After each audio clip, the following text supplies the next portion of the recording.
Hey YouTube world, welcome to my channel. This is my first video, so I'm really excited about that. In this video, we're going to talk about my trying to conceive journey to date. I am married to one of the most amazing men walking the planet. As we all say about our husbands, mine's actually true.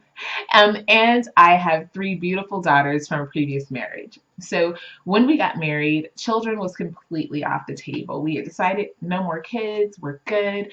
We're just going to be happy with the three girls that we have. And somewhere along the way, I changed my mind, and that kind of changed his mind. So here we are trying to have this child. And our journey started back in October of 2012. I had a tubal ligation when my last daughter was born back in 2000. So it's been a while since I've had the ability to get pregnant, and I decided to do a tubal reversal.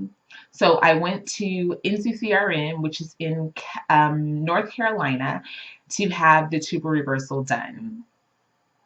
And the tubal reversal was successful. We did get pregnant in March of 2013, but it did result in an ectopic pregnancy in April of 2013. And that was a crazy experience. I went to get a hamburger with my husband from Whataburger. I love their hamburgers with green chilies. They were so amazing.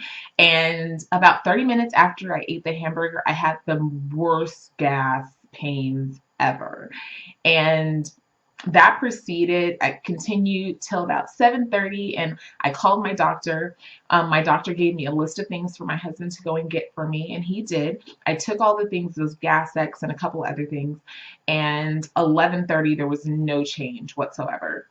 Called my doctor back. He said, you know what?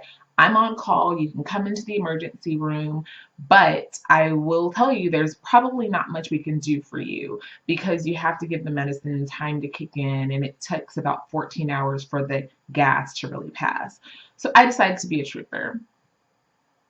But by 1 o'clock, okay, you know, like when you pray and you're like, Lord, I promise I'm going to go to church on Sunday morning, on Sunday night, Tuesday, Thursday. I'm going to join the choir and usher board. Like it was on 10. Like it was crazy. And I laugh and say that because my pastor always talks about those ridiculous prayers. But anyway, I was like really needing some relief. And God is so awesome. I actually did get to fall asleep. I slept for a couple of hours and then I was back up. And at this point, my husband had to go into work later, and I really didn't want to wait for him to go and come back to take me. So I decided that I was just going to run over, told him, hey, I'll meet you back here. By the time you're done, I'll be done. They're just going to get rid of this gas and I'll be back home. Well, within an hour of getting to the hospital, the emergency, I was actually on the operating table. And fortunately, about 5 minutes before they gave me my anesthesia, I was able to see my husband. I had no reception in the hospital, so I'm using everyone's phone around me. I want to talk to him, at least to say, hey, I love you, in case I check out on the table. So that happened. About 5 minutes before, I don't know what was going on, I got to see his face. So that was pretty cool. And then they proceeded to go in and they removed the ectopic pregnancy and my right tube. So now I'm left with one tube.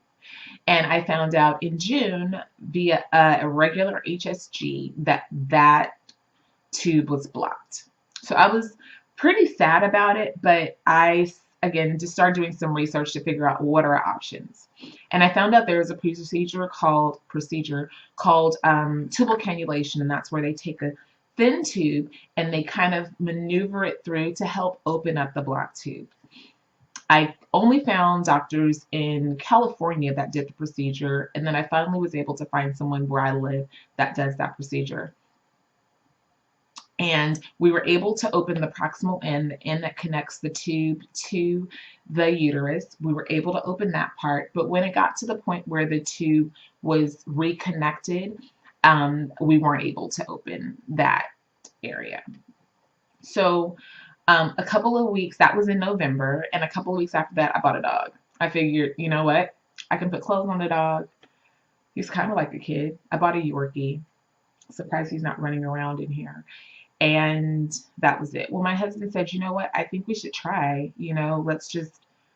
we can just give it one more good try and do the IVF and see where that goes. So stay tuned. I'm going to talk about that in my next video. Don't want to make this one too long, but please rate, subscribe, comment.